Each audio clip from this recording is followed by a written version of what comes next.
আজকে ভিডিওটা আমি বাংলাদেশের ভিডিওটা কেন বানাচ্ছি, আমি একজন বাঙালি মানুষ, আমার পাশের দেশ বাংলাদেশ, আমি পশ্চিমবঙ্গে থাকি। তো বাংলাদেশের কিছু সুবিধা হলে আমাদের দেশে বা আমাদের পশ্চিমবঙ্গে অনেক এর প্রভাব পড়ে, তারই জন্য আমি ভিডিওটা বানাচ্ছি। বাংলাদেশে যা কিছু হয়েছে তার জন্যে আমি খুবই দুঃখিত, খুবই মনের মধ্যে আফসোস হয়, মনের মধ্যে উত্তাল হয়, কেন এরকম হলো, না হলে ভালো হতো, ফিউচারে কি হবে, এর প্রভাব আমাদের দেশে কি পড়বে, এসব নিয়ে ভাবি আমরা। শুধু আমি না, আমার মতো অনেকেই ভাবে, যারা একটু নিউজ টুজ নিয়ে চিন্তা ভাবনা করে তারা সকলেই ভাবে। আমার ভাবনাটা আমি একটু উপভোগ করছি, যেহেতু আমি বিদেশে থাকি, আমি ওমানে থাকি, ওমানের রাজধানী মাস্কাটে থাকি, 27 সাল সে। দেশের প্রতি সবসময় একটা টান থাকে এবং আমাদের দেশের আশেপাশে দেশ নিয়ে প্রভাব থাকে, দেশের কি হচ্ছে না হচ্ছে, পাকিস্তান, বাংলাদেশ, নেপাল, ভুটান, মায়ানমার, এমনকি শ্রীলঙ্কা, এসব নিয়ে আমাদের একটা কিছুদিন আগে মালদ্বীপ, এসব নিয়ে আমাদের একটা সবসময় চিন্তাধারা থাকে মাথার মধ্যে। তো বন্ধুরা, বাংলাদেশে কেন হলো এই জিনিসটা ভাবতে গিয়ে, কেন হলো বা হলো কেন বা হবে কি হবে, খুবই জটিল বিষয়।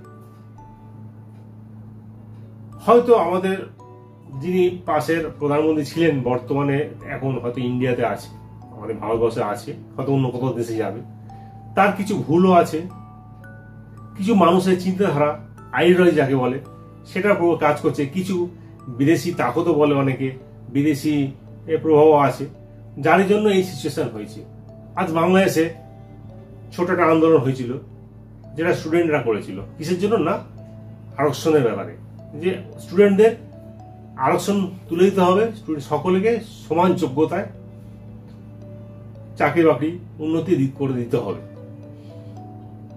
এইটা হয়তো ওই দেশের প্রধানমন্ত্রী শেখ হাসিনা এটাকে প্রথম দিকেই যদি কন্ট্রোল করতে পারত, বুঝিয়ে সবাইকে ডেকে বুঝিয়ে করে নিতে পারতো, হয়তো এটা হতো না।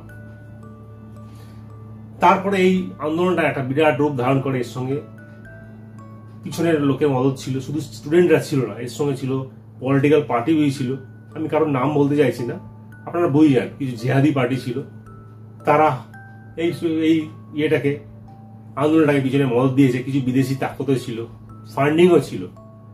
যেহেতু আমার কাছে কোনো প্রুফ নেই, নিউজ শুনে শুনে আমি সেগুলো বলছি, প্রুফ নেই বলে কোনো দেশের নাম নিচ্ছি না।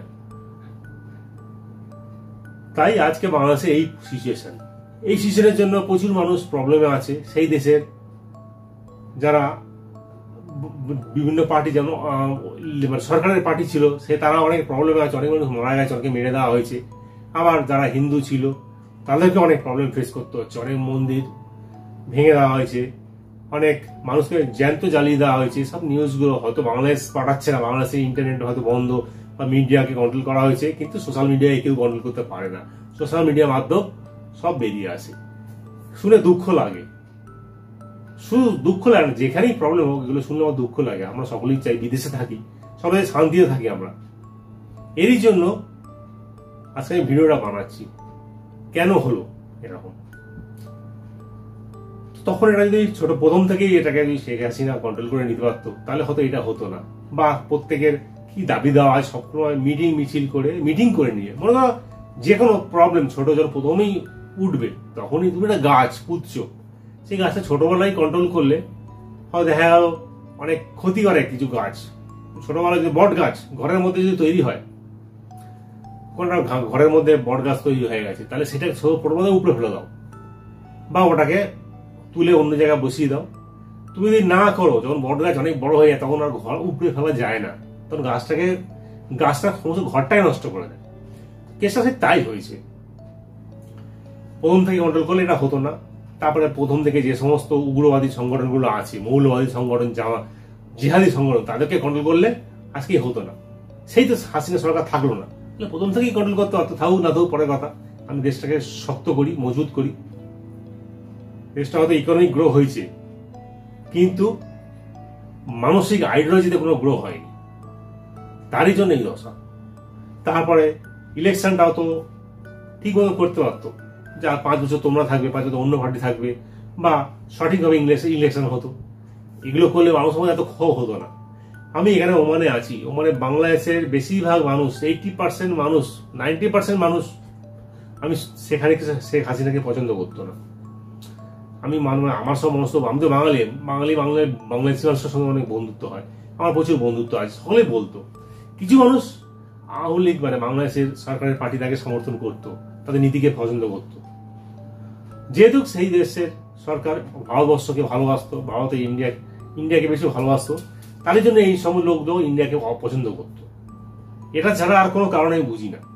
যেহেতু ইন্ডিয়া এই পার্টিটাকে সমর্থন করে, সাপোর্ট করে, এতদিন যে এইসব পার্টির লোকদের ধারণা ছিল যে এতদিন বাংলাদেশকে টিকিয়ে রেখেছে, বাংলাদেশের বর্তমান মানে যে সরকার ছিল, শেখ হাসিনা সরকার ছিল, একে টিকিয়ে রেখেছে, ইন্ডিয়াই টিকিয়ে রেখেছে।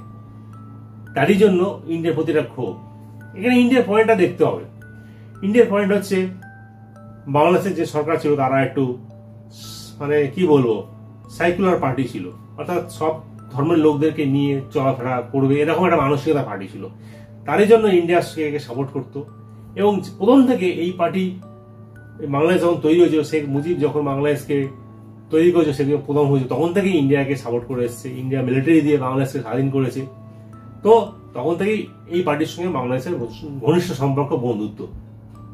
তারই জন্য ইন্ডিয়া সবসময় সাপোর্ট করে। আর একটা মেন কারণ হচ্ছে ইন্ডিয়া চায় না যে বাংলাদেশে মৌলবাদী জিহাদি দলগুলো মাথা চাড়া দিক এবং তারা ভারতবর্ষের সঙ্গে খারাপ সম্পর্ক তৈরি করুক।